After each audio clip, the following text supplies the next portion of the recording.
4 मई 1799 का वो दिन था जब शेर मैसूर टीपू सुल्तान ने अपने वतन की हिफाजत करते हुए अपनी जान की कुर्बानी दे दी थी। अगर टीपू सुल्तान भी चाहते तो निज़ाम और बाकी रजवाड़ों की तरह अंग्रेज़ों से संधि कर उनकी तमाम शर्तों और गुलामी को कबूल करके अपनी रियासत बचा सकते थे, लेकिन उन्होंने इस गुलामी से बेहतर शहादत को तरजीह दी। उस वक्त टीपू सुल्तान का नाम अंग्रेज़ों के लिए खौफ का पैगाम था।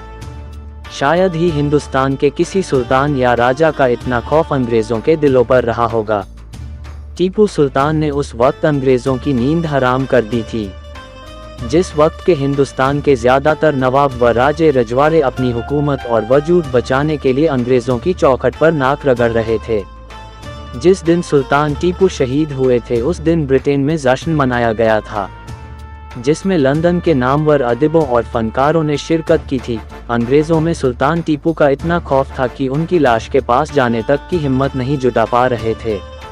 जब एक गोली उनके दाएं सीने में धंस गई तब वो ज़मीन पर गिर गए थे। जब अंग्रेज़ों को किसी ने यकीन दिलाया कि टीपू मारे गए तब एक सिपाही ने उनकी म्यान में जड़ा रत्न निकालने की कोशिश की तो टीपू सुल्तान ने अपने आखिरी वक्त में उसका हाथ अपनी तलवार से जख्मी कर दिया था। इसी तरह एक फौजी ने उन्हें तलवार से मारना चाहा तो मौत के दहाने पर खड़े टीपू सुल्तान ने उस फौजी के सर में अपनी तलवार से इतना ज़बरदस्त वार किया कि वह फौजी वहीं ढेर हो गया। जब टीपू सुल्तान शहीद हो गए तब गवर्नर जनरल ने कहा था कि आज से मुकम्मल हिंदुस्तान हमारा है।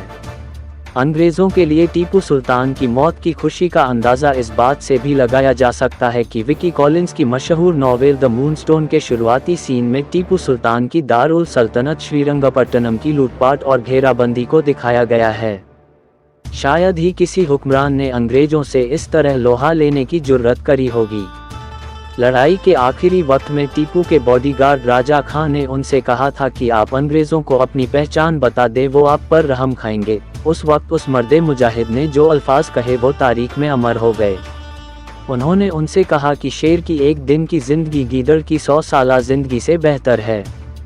जब टीपू सुल्तान का जनाजा श्रीरंगपट्टनम की गलियों से निकला को सड़क के दोनों ओर लोगों की कतारें लग गईं।